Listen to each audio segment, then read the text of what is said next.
Buenas tardes a todos. Muchas gracias por acompañarnos en esta sesión destinada a analizar las tendencias del FoodTech. Gracias por acompañarnos también en un horario quizá algo intempestivo, pero bueno, vamos a tratar de levantarlo. Mi nombre es Adrián Verdugo. Yo soy manager en Deloitte, concretamente en la plataforma de StartMeUp, que es el aglutinador de servicios que tiene la firma para trabajar con las compañías del ecosistema de emprendimiento, con modelos tecnológicos disruptivos e innovadores, como son los modelos FoodTech que vamos a ver hoy en esta sesión.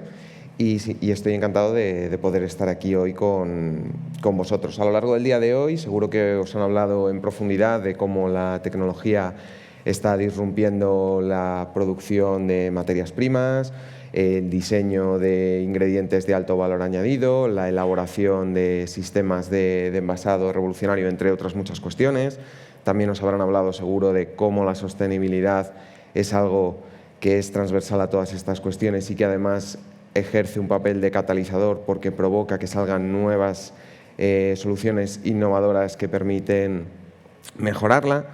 Pues todo ello, todas estas cuestiones tienen una incidencia directa en la industria agroalimentaria en nuestro país y también en el FoodTech, tanto a nivel nacional como a nivel internacional.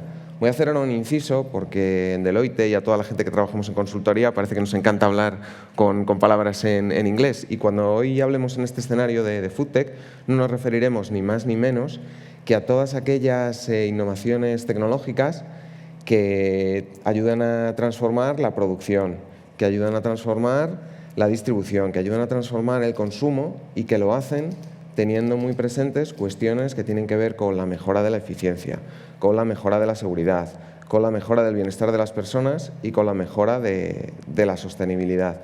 De todo esto, de lo que vamos a hablar hoy, de FoodTech, España es un referente a nivel global. En nuestro país contamos con compañías de base tecnológica, con startups, con scale-ups, que con sus modelos tecnológicos están consiguiendo dinamizar no solo la industria agroalimentaria, sino también despertar el apetito inversor en un montón de compañías y de modelos tecnológicos de nuestro país. Para que veáis que esto que os estoy contando no es ningún invento, por ejemplo, en los últimos 3 años, a nivel global, la inversión que se ha hecho en ecosistemas FoodTech ha superado los 20 billones de dólares.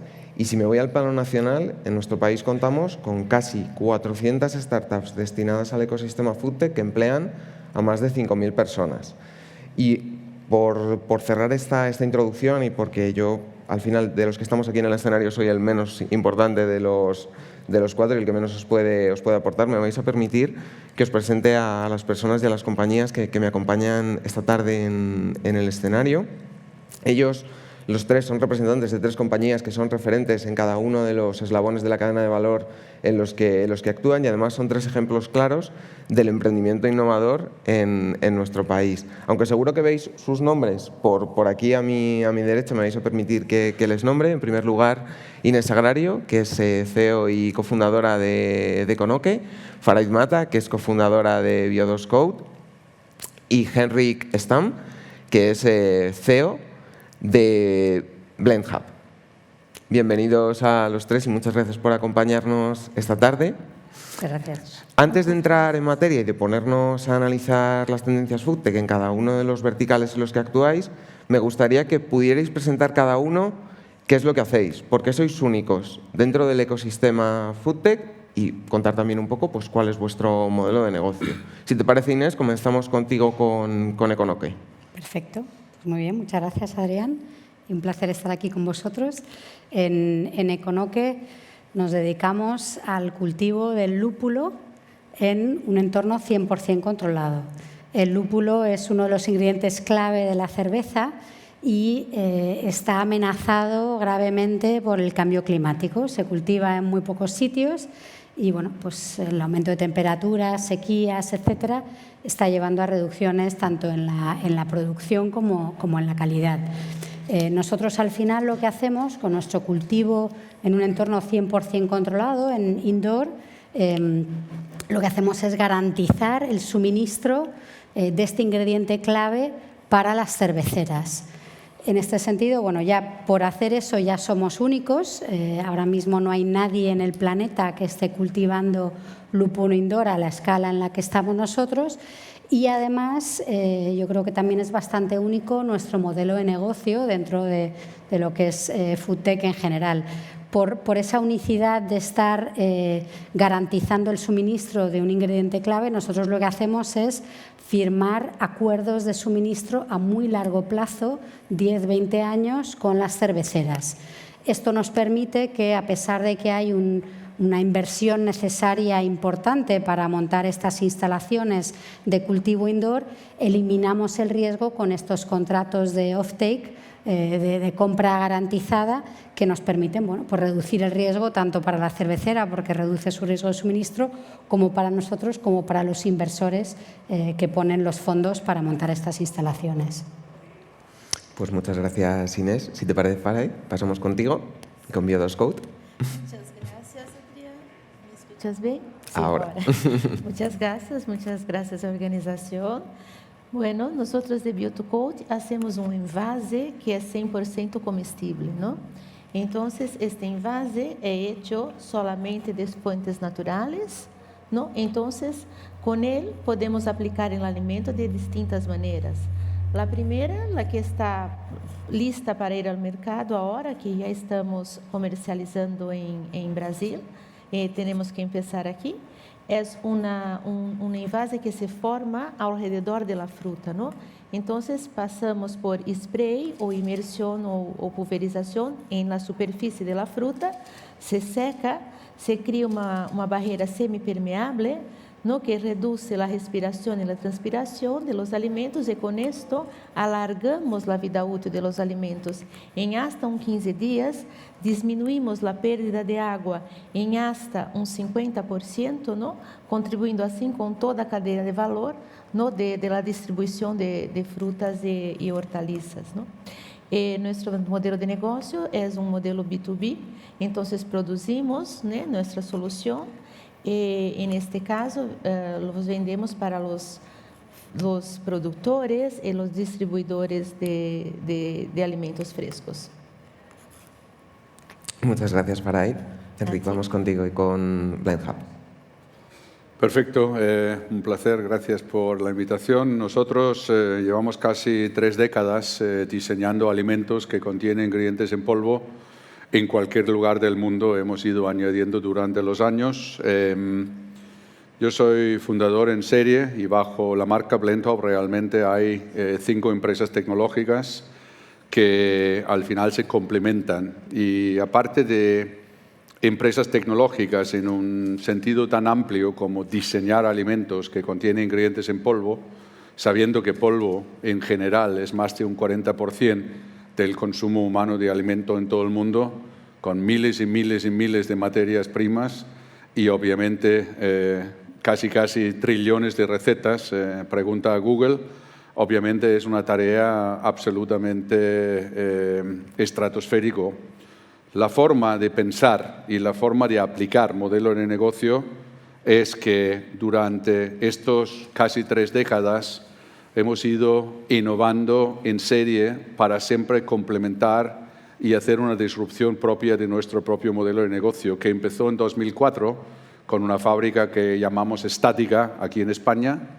A posteriori nos dimos cuenta que llevar materias primas en polvo de todo el mundo a España y exportarlo no tenía sentido ni económico, ni de optimización, ni de sostenibilidad en cadena de suministro, y inventamos la primera planta portátil de mezclado envasado en un contenedor de 40 pies. Y en 2010 lo patentamos, todo el mundo riéndose de nosotros, y tenemos un patente en 80 países, pero realmente en vez de utilizar la máquina para luego desplegarlo en la India, la primera, lo utilizamos la máquina para integrarle dentro un modelo de negocio donde el mezclado y envasado es lo tradicional, pero la multilocalización en red no se ha hecho nunca. Y durante el periodo de 2011 a 2018 desplegamos como la primera empresa en la historia 7 empresas, 7 hubs, como lo llamamos nosotros, que es una integración de la planta de mezclado envasado, La otra empresa, la digitalización de calidad, que llamamos Chemometric Brain, que es una empresa que pertenece al grupo, y luego la laboratorio de formulación y reformulación, que localmente se nutre de lo global y lo global se nutre de lo local. Y esta formulación, reformulación, es la razón de la palabra sostenible, que al final es nuestro propósito, alimentar a todas las personas en todos sitios sosteniblemente. Increíble. No hay más palabras. Como veis, no se estaba contando ninguna milonga y los tres son claros ejemplos de cómo el FoodTech está revolucionando en nuestro país la industria agroalimentaria. Os agradezco muchísimo las aportaciones y la concisión de las mismas. Y realmente, como esta sesión está totalmente dedicada a analizar las tendencias FoodTech, lo que me gustaría es que cada uno, como grandes expertos en una parte de la cadena de valor de lo que es la industria agroalimentaria, pudierais complementar con las tendencias que estáis viendo en cada uno de vuestros campos de actuación. Si empezamos por la parte de producción de materias primas, y te miro a ti, Inés, desde Econoque, en un momento dado, como nos has contado, empezasteis con finas hierbas y lechuga y después pivotasteis hacia el lúpulo. Como precursores del vertical farming, ¿cuáles son las tendencias que veis en vuestro campo de actuación? Pues, a ver, el vertical farming, que en el fondo es ese cultivo en entorno 100% controlado, en naves industriales, yo creo que no está pasando su mejor momento. Hubo una gran burbuja, una gran especulación, también yo creo que muy ligado a las promesas o las esperanzas de que si le tiras suficiente tecnología a un problema, pues al final lo resuelves. Y bueno, eso es lo que se esperó con el vertical farming hace unos años. Empezaron a entrar muchas empresas con grandes promesas por medio de tecnología. Entró mucha financiación de los venture capitals, de los fondos de capital riesgo, y eso pues llevó a una gran burbuja que hace 2 años, cuando de repente pues con la invasión de Ucrania subió el precio de la energía, el coste de la energía, y además empezó a haber todos unos movimientos a nivel macro que llevaron a aumento de tipos de interés, etcétera. De repente, con unas necesidades de cash mayores para poder pagar estos costes energéticos mayores, pero además el capital riesgo no tenía o no quería seguir invirtiendo en esta área de negocio, y además yo creo que ligado a la inflación, pues a nivel de demanda también hubo un parón en los productos que producían estas empresas. Pues al final hubo una hecatombe, que han quebrado muchísimas empresas. Yo creo que a nivel tendencias, pues las empresas que seguimos y que estamos teniendo éxito relativo somos las empresas que nos hemos enfocado en productos de alto valor, que estamos obsesionados por los unit economics, que son muchas de las empresas que quebraron no lo estaban, y que también que priorizamos los temas de sostenibilidad. Es verdad que también sigue habiendo todo un área de desarrollo y crecimiento en Oriente Medio, donde no tienen problemas de coste energético, no tienen problemas de cash y no tienen problemas de demanda, porque no tienen otro suministro en otros lugares.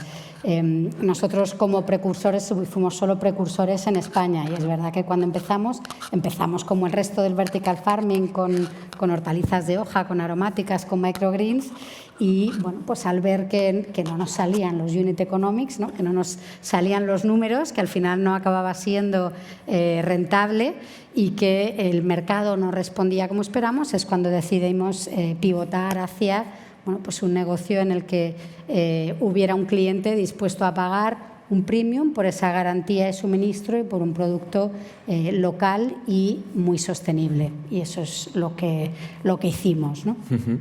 súper interesante y súper interesante también el diagnóstico y la franqueza con la que nos lo has expuesto.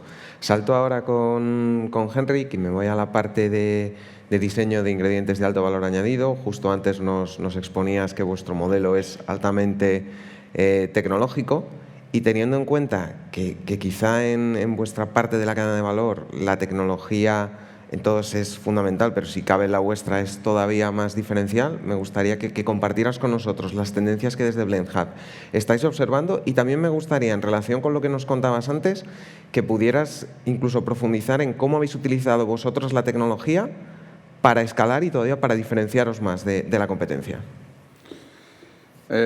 Sí, fíjate, para abrir un poco la conversación desde el punto más crucial en mi punto de vista respecto al sector agroalimentario en general. Y lo digo desde el punto de vista de una empresa que está en el centro de la cadena de valor. Nosotros somos agnósticos a qué ingrediente usamos y somos agnósticos a qué receta convertimos estos ingredientes y en qué aplicación esto al final va. Así que imagínate como punto de partida que la situación nuestra es infinita. Hay trillones de recetas con millones de ingredientes y todos los días estamos hablando de un ingrediente. Imagínate la dificultad que tiene este ingrediente para llegar a una receta y llegar a una aplicación y llegar al consumidor. Por eso nuestra visión desde el centro de la cadena de valor es al final muy rico en muchos fracasos y pocos éxitos.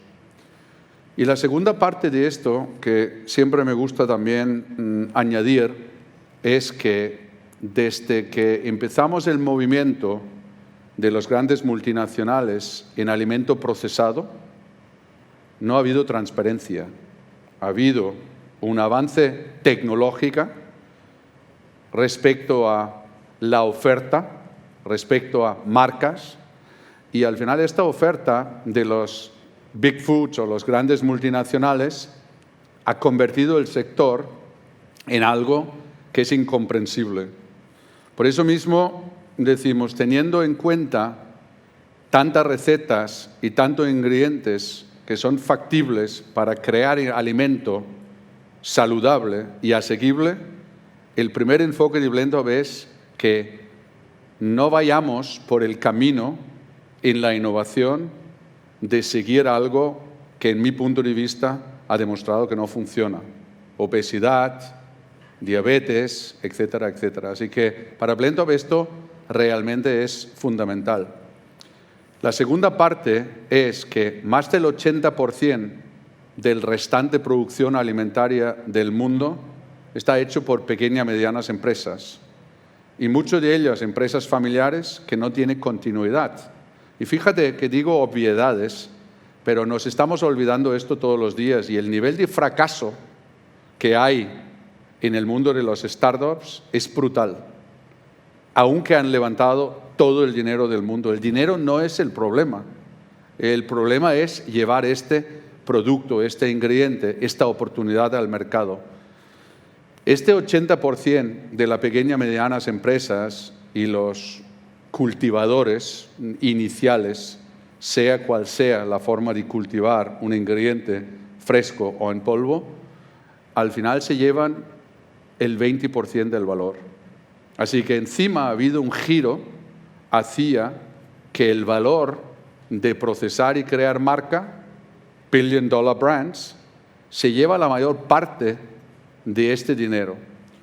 Y ahí está realmente la tendencia que en BlendHub cazamos hace muchos años hablando de transparencia y de trust y confianza.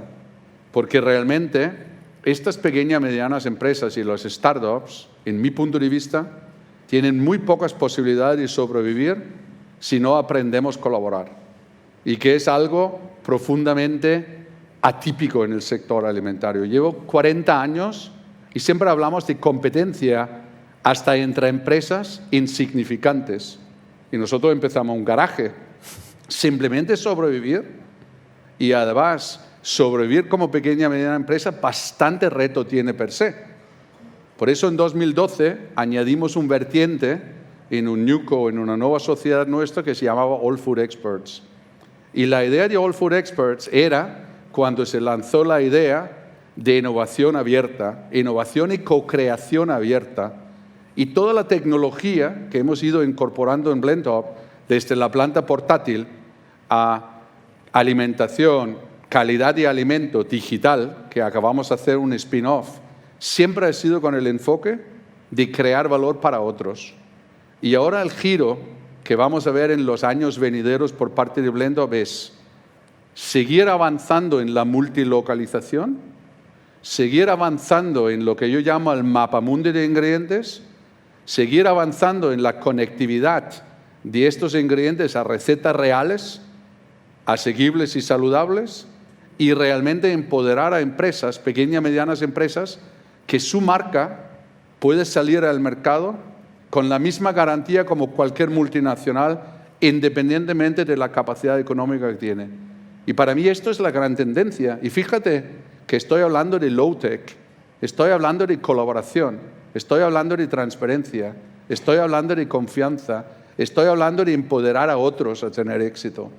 Y esto al final está en el ADN de BlendUp y todo lo que nosotros hacemos. Me encanta lo que comentas y es súper interesante porque dos de los modelos de negocio que hemos escuchado ahora, el de Inés y el tuyo, habéis mencionado en ambos casos la cuestión de la colaboración, que cuando hablamos muchas veces de ecosistema, muchas veces desde fuera es una cuestión que se olvida y que yo creo que es lo que precisamente hace al ecosistema tecnológico tan distinto de otros como mucho más tradicionales, donde los founders tenéis en muchas veces unas ideas que son revolucionarias en el producto y el servicio, pero son también revolucionarias en cómo lo ejecutáis. Fíjate, un país como Dinamarca probablemente está en mis raíces. Dinamarca, después de la Segunda Guerra Mundial, al final empezó el mundo del cooperativismo, ¿vale? Que para mí ha sido un enorme fracaso. Fracaso rotundo, monumental, porque en el fondo el cooperativismo era linkear la materia prima del suelo, animales, frutas y hortalizas, que al final todo se cría y se convierte en valor añadido. Y mira el país, lo que al final se convirtió inicialmente a una potencia láctea mundial, entre Escandinavia, que somos menos de 20 millones de personas, y aparte de esto, del cerdo, etcétera, etcétera, y todos los subproductos que al final le ha hecho que Dinamarca como país, junto con Suecia, Noruega, etcétera, ha creado un ecosistema muy, muy, muy potente. Y este ecosistema, por ejemplo, Inés y yo nos encontramos sin saberlo en una presentación de Siemens, porque por otro lado, si no colaboramos, además a nivel tecnológica puntera, digital twins, big data, AI, nombra lo que tú quieras. Nos encontramos en Hannover Messe porque Siemens vino a nosotros hace un par de años, después de un evento parecido a esto, y decir, lo que estáis haciendo y la filosofía después o detrás de colaboración es el único futuro. Porque si no tenemos Open Data, y además fue Econoque, es el inicio de la fabricación de un producto fermentado que se llama cerveza. Y nosotros somos el fin, porque el subproducto, el bagazo, que cuando se filtra la cerveza es riquísimo en nutrientes, en fibras, en no sé qué, y puede volver directamente a la cadena de valor. Por eso nosotros decimos con Econoque, ellos estaban al principio del stand de Siemens y nosotros al final. Así que ahí, y luego nos tocó una mesa en conjunto en Food for Future, así que si no aprendemos a hablar de colaboración y transparencia y confianza, yo creo que la pequeña y mediana empresa tiene nula posibilidad de sobrevivir.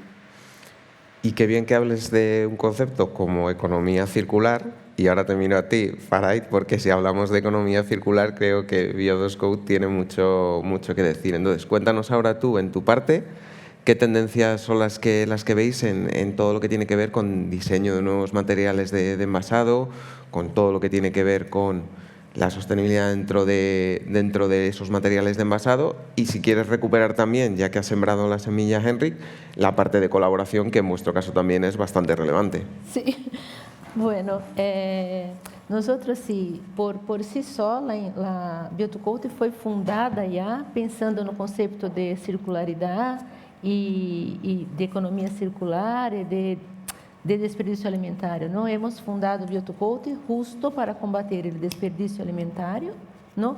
E também o uso de plástico em envasados para alimentos, não? Por isso que temos uma segunda linha, não? Que são envases sólidos para alimentos, que são 100% comestíveis, que neste caso, por exemplo, também se pode envasar arroz ou pasta. Imagínate um envase, não? Que contenha todo o extrato de tomate já natural, não? Então, tu pões o material em água hirviendo, o envase se dissolve, passa a ser parte de sua receita, não? E tu puedes comer o arroz ou a pasta com o envase junto, não? Um outro exemplo seria de cereais matinales, que temos sachets com cereais individuais, que não se utiliza o plástico, não? Solamente uma caja de papelão para o exterior, dentro vários sobres individuais, que se dissolve também em leite, e tu tomas o cereal matinal, e esse sobre pode ter chocolate e tal, pero todo natural, não? Então, para preparar os ingredientes destes envases, utilizamos a sobra de los alimentos, ¿sabes? Extraímos os compostos ativos, os antimicrobianos, todo de la natureza, ¿no? E incorporamos nestes envases que são 100% naturais, ¿no? E nesta segunda linha, sim, colaboramos já com 3 startups, que são parceiras nossas também, nos ajudamos mutuamente. Temos, por exemplo, envases probióticos, não? Então, envases com características probióticas que hacemos, por exemplo, com Nucaps, não? Ou hacemos, por exemplo, com Pablo de Oscilum, que também trabalha com algo que eu considero uma das inovações agora, que tu has perguntado, que são as etiquetas, não? Para os alimentos, para detectar como esses alimentos estão. Então, para mim, as tendências são essas, são, primeiro, realmente os envases que levem muito menos plástico ou que puedan ser comestíveis, ou os envases inteligentes, não? Não somente falando de etiquetas, mas há envases, não? Que cambiam de color. Quando o alimento está se degradando, vai cambiando na parte de color. Então, tu já sabes quando tem que comer este alimento para não criar o desperdício alimentário. E para os consumidores mais exigentes, não? Que há muito agora em Japão e tal, onde se valora muito, por exemplo, a fruta, tienes como se fora um índice do lado do envase que diz, hoje está mais dulce, ou está menos dulce, está mais ácida. Então, o consumidor come a fruta como lhe apetece. Uma pera que te gusta mais macia, não? Menos firme, ou que te gusta mais firme. O rótulo do alimento já te diz onde estamos com isto. Então, para mim, e nesta área de los envases, eu creio que é, claro, ir eliminando o plástico, não?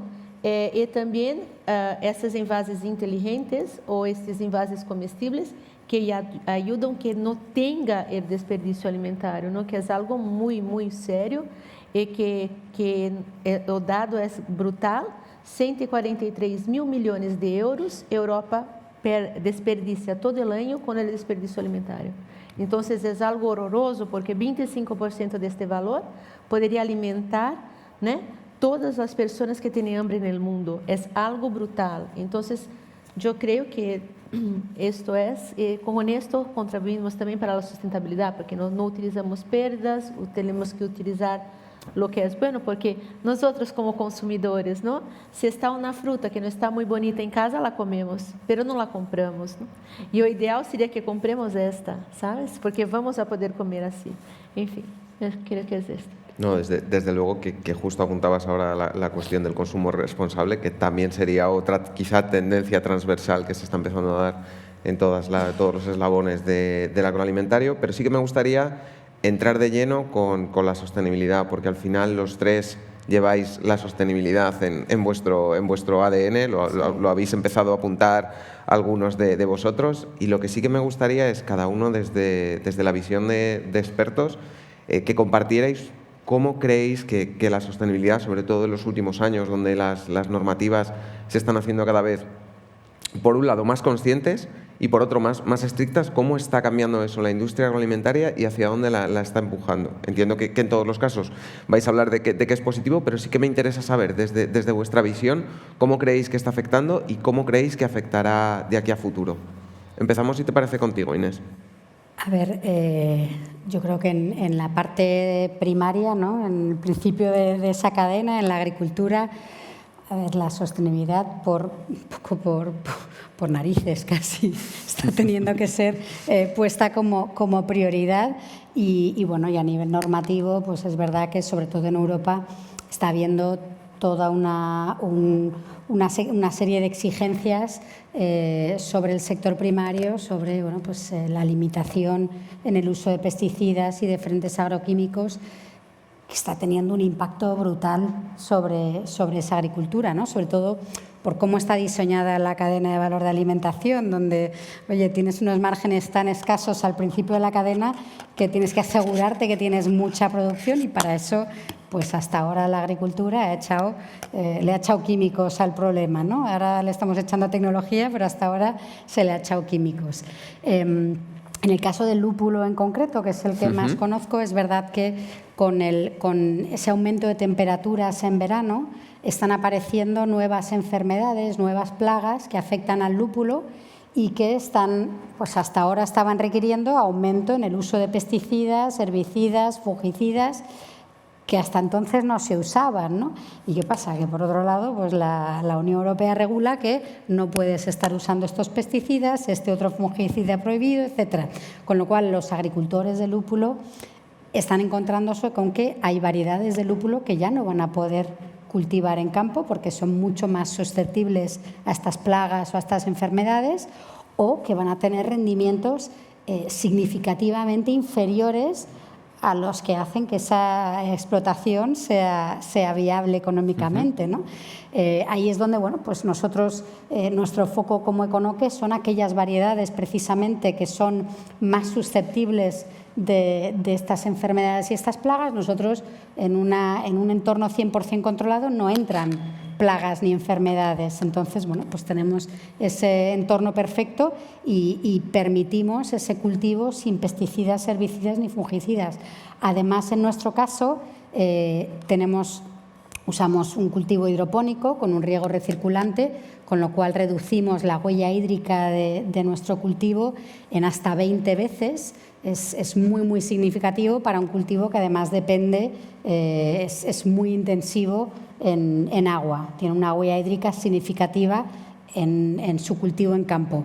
Y por último, bueno, pues la parte de la huella de carbono, que ahora mismo, obviamente, el cultivo en campo no tiene tanta huella de carbono por el cultivo en sí, sí lo tiene por el exceso de uso de fertilizantes, etcétera, y además luego está, bueno, pues la parte de transporte, donde desde el noroeste de Estados Unidos y el sur de Alemania ese lúpulo viaja a todo el planeta y además se tiene que estar estocando a una temperatura de 4 grados con el CO2 asociado a esa refrigeración, etcétera.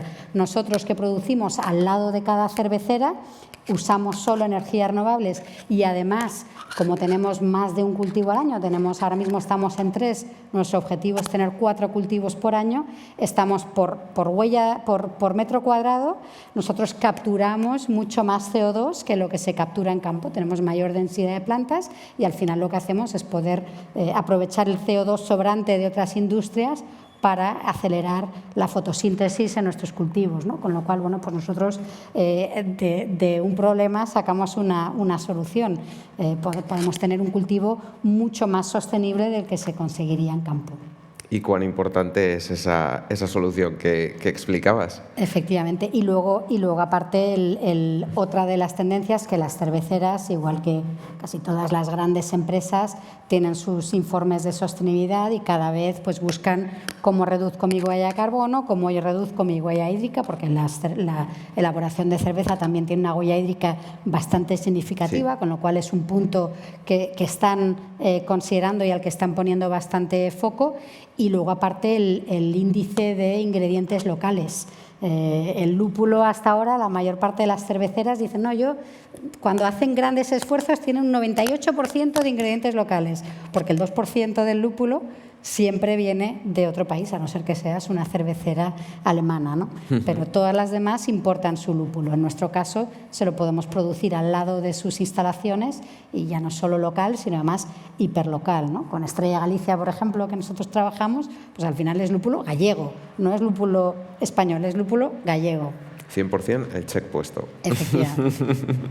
Pues si te parece, Henry, vamos, y me ha gustado mucho el planteamiento que ha hecho Inés, que de alguna manera ha analizado un poco la tendencia en cuanto a sostenibilidad y luego ha visto cómo desde su compañía, pues, cómo abrazan la sostenibilidad y cómo materializan esa tendencia. Entonces, si te parece, podemos hacer lo mismo.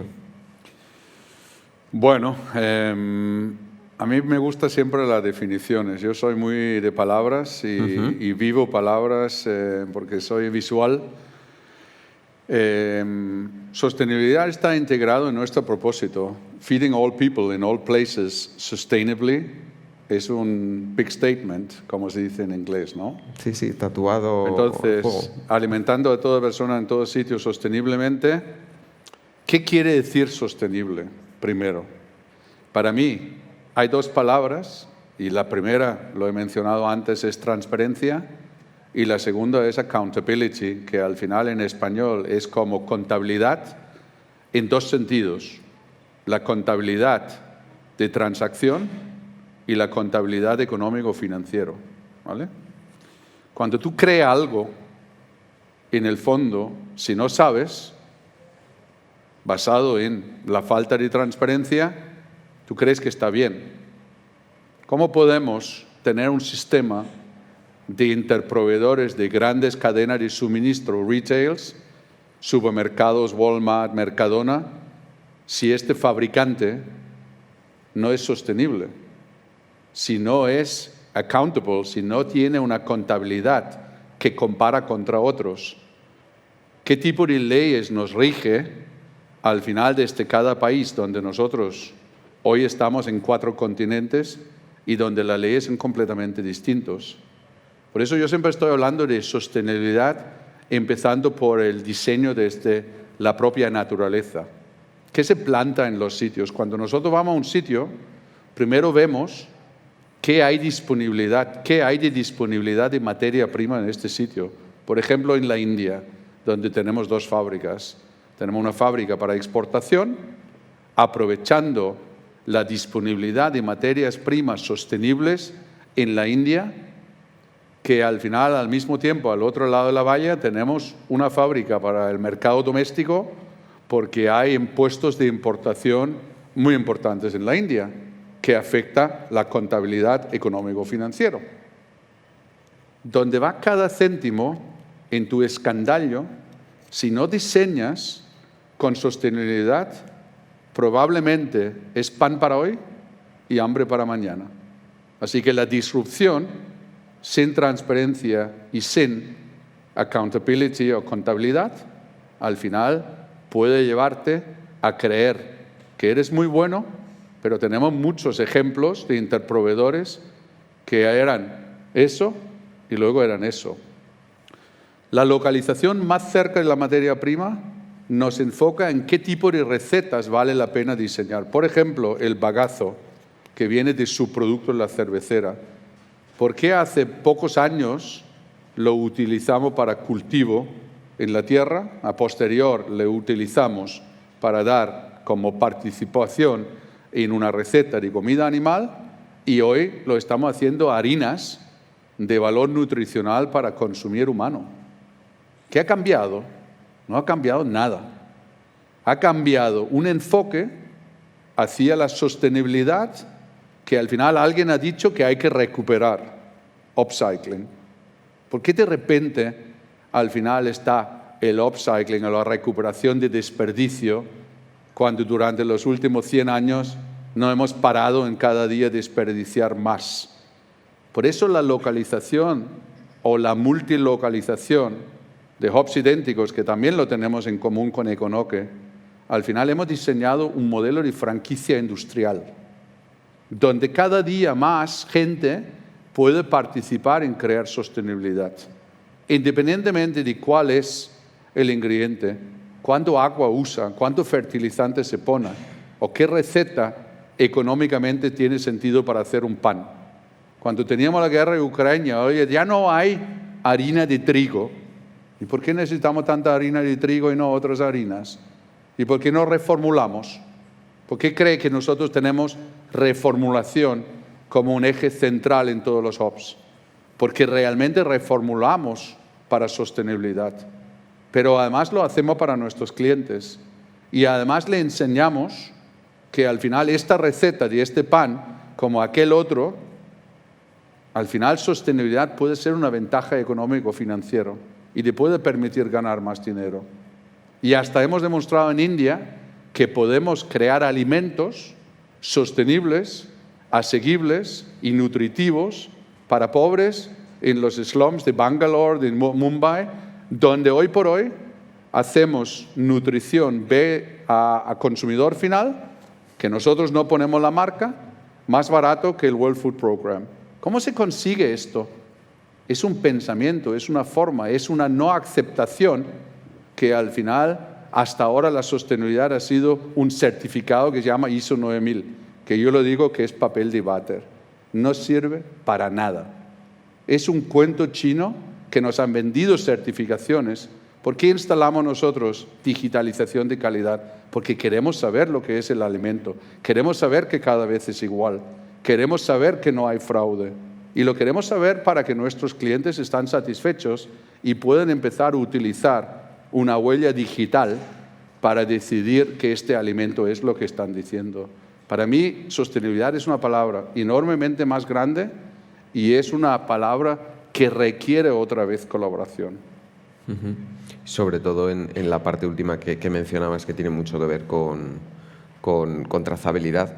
Ahí, si quieres incluso contarnos cómo lo hacéis vosotros en esta parte de trazabilidad y de huella digital, quizás sea interesante. Porque hemos hecho un spin-off de Chemometric Brain que al final, ahora mismo, por primera vez en nuestra historia, está levantando capital. No porque necesariamente lo necesita, pero para escalar una tecnología que ha estado durante 50 años, que está basado en infrarrojo cercano, que algunas pocas empresas se han decidido a vender lo que se llama hardware. En español se llama, ¿cómo se llama? Máquina o lo que sea, ¿no? Al final, como si fuera un smartphone. ¿Por qué se hizo un Android para los smartphones cuando el iOS de Apple es propietario de esto?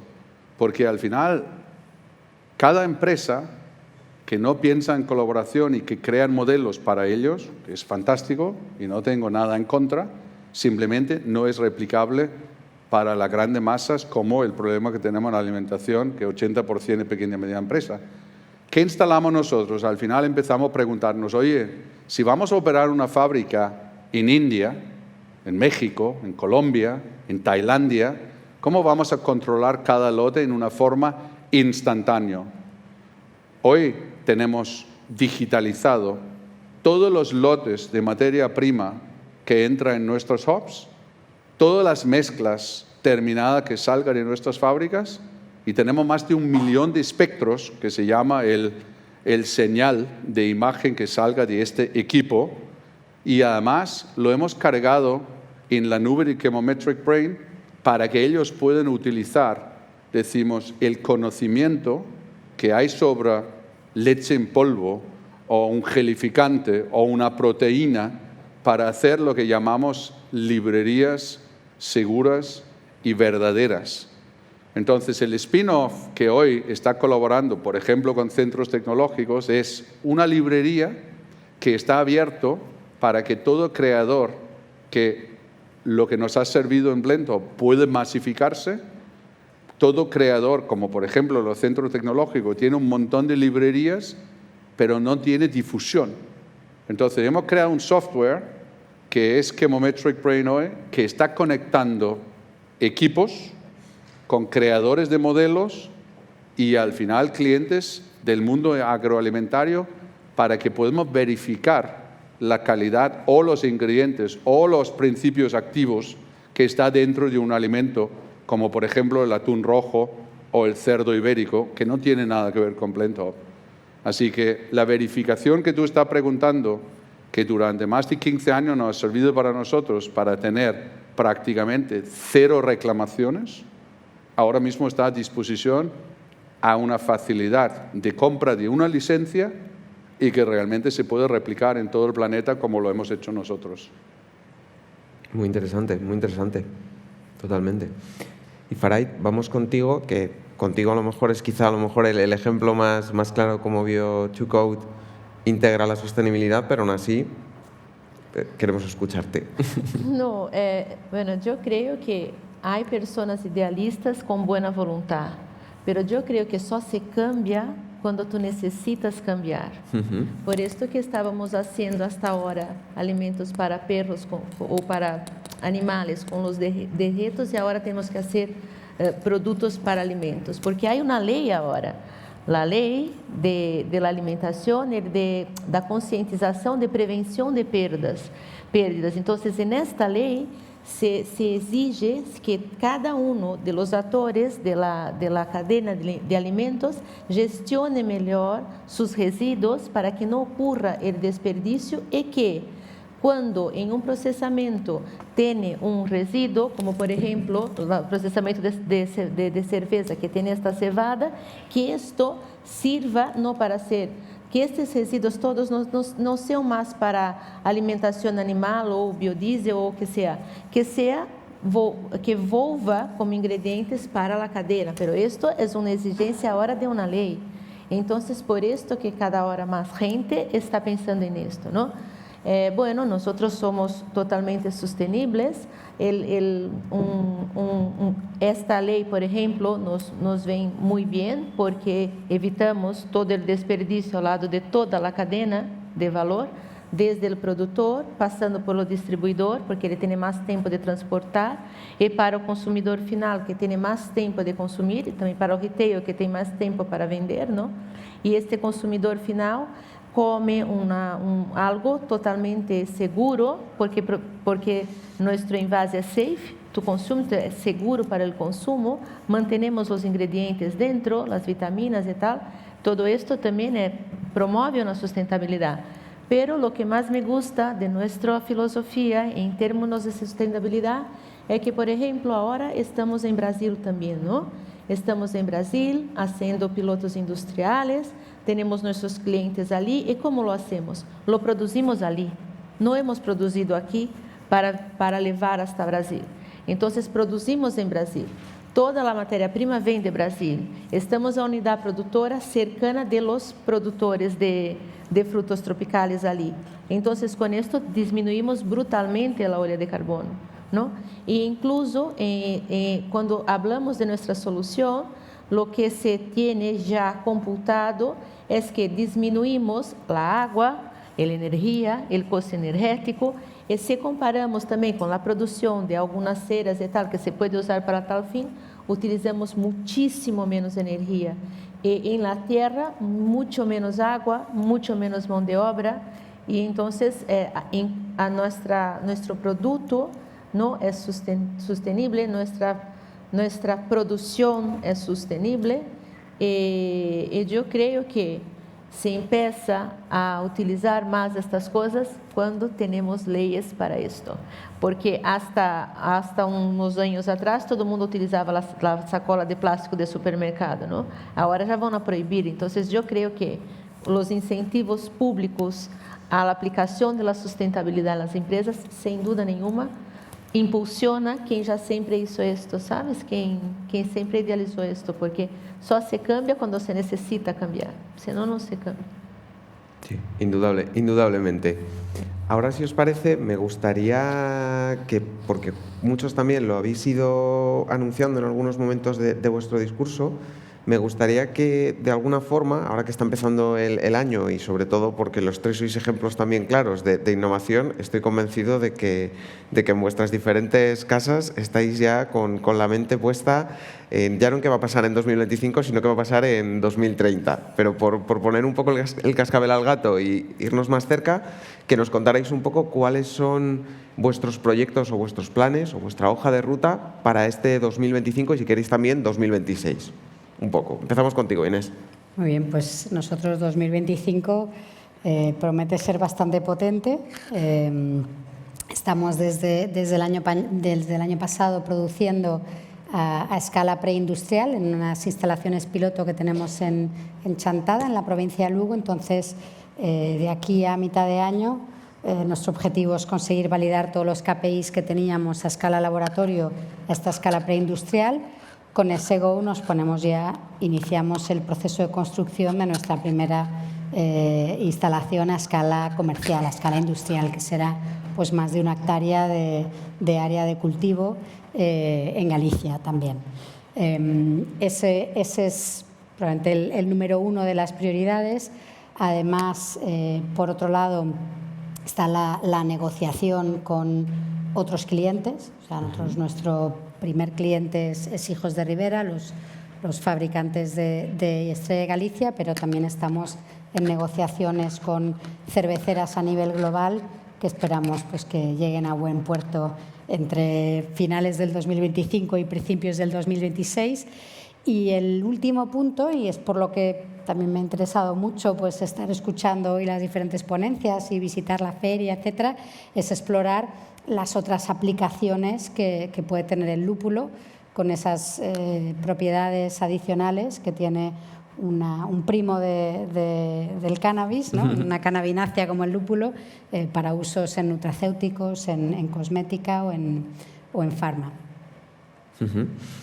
Pues si quieres vamos contigo, Enric, nos cuentas tu hoja de ruta.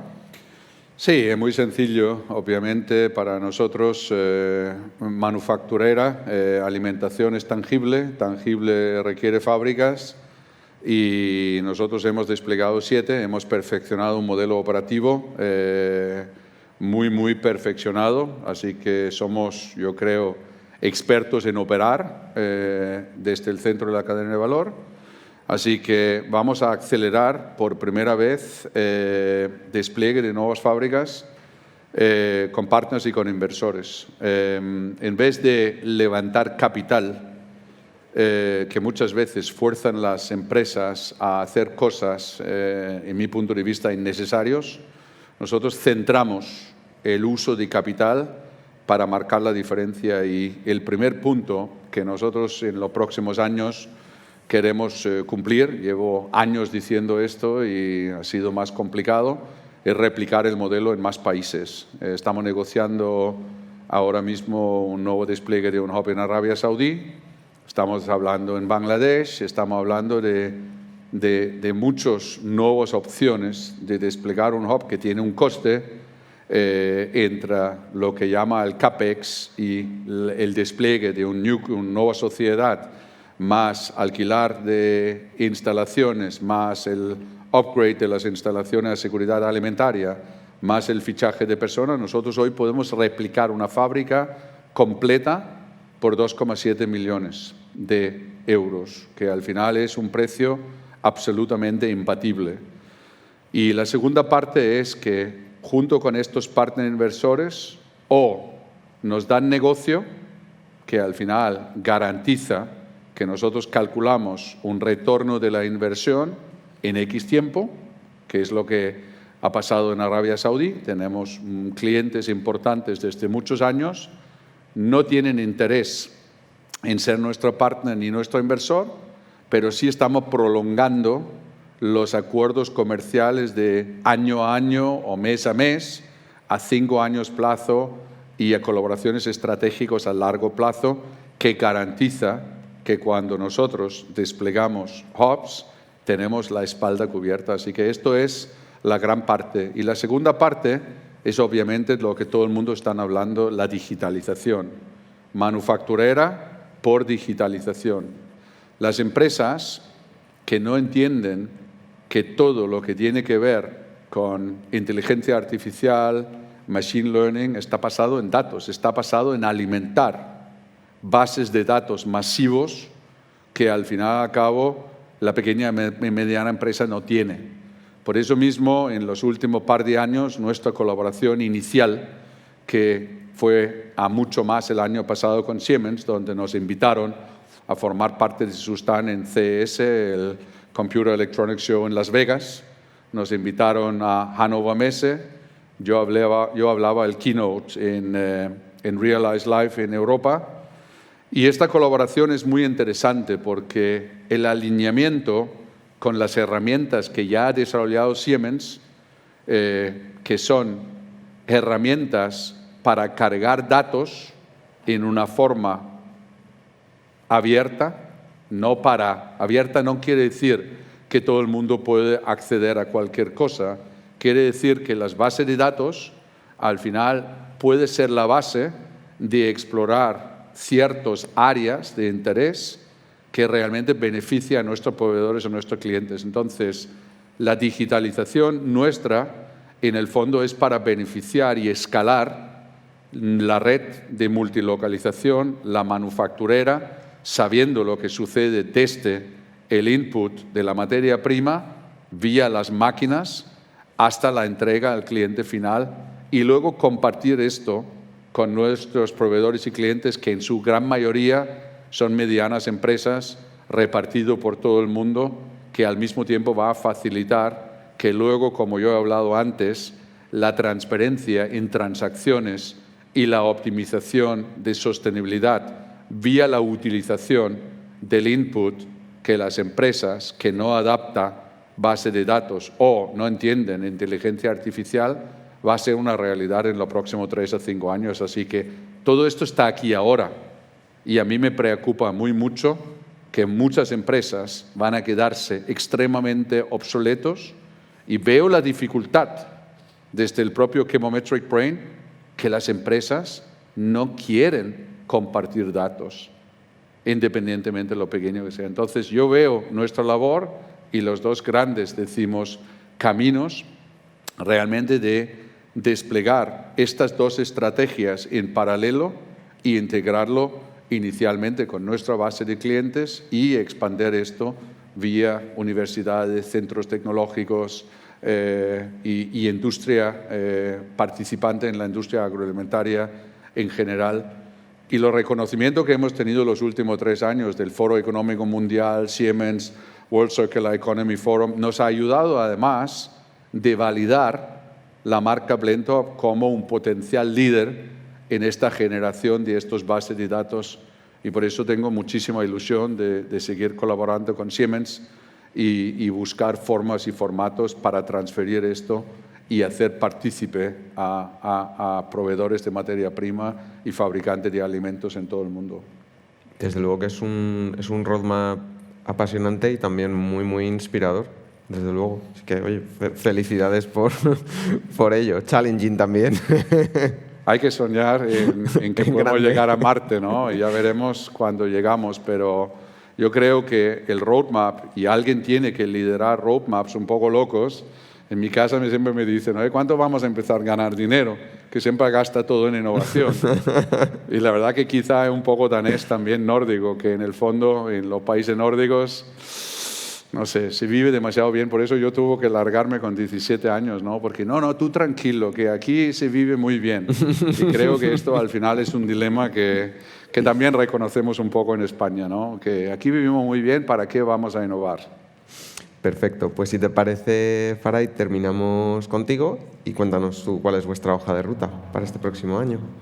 Bueno, ahora nosotros en 2024 terminamos nuestros pilotos industriales ya a nivel industrial. Hemos cubierto 8.000 toneladas de frutas en Brasil, hemos pasado por todos los testeos posibles y ahora queremos hacerlo aquí en España, ¿no?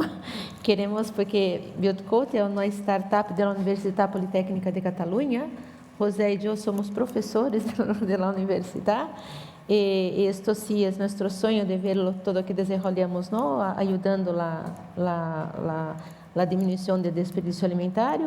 Pero claro, este año queremos profesionalizar un poco más BioToCoat, ¿no? Entonces estamos estamos ampliando nuestra equipe de directivos, ¿no? Y queremos empezar a producir en España, ¿no? Y que podemos también nuestros productores de aquí, ¿no? Tener este tiempo mayor, esta menor pérdida, ¿no? Hasta que llegue al distribuidor y también a los distribuidores. Y, claro, ampliar los números de clientes en Brasil, porque ya tenemos todos de aguacate y ahora estamos empezando con mango y los demás frutos tropicales. Sí, y continuar con las colaboraciones, claro. Es esto. Pues apasionante, apasionante también el camino que tenéis por delante. Sí. A los tres os agradezco mucho vuestras respuestas, os agradezco mucho la transparencia, os agradezco mucho también la pedagogía, porque habéis compartido cosas que son de la idiosincrasia de vuestra compañía y nos habéis hecho también partícipes. Espero que hayáis disfrutado de la conversación. A los que nos habéis visto, espero que también os haya resultado interesante. Y sin más, pues ya nos hemos pasado un poquito de tiempo, así que tenemos que cortar. Muchísimas gracias a todos y nos vemos pronto. Gracias.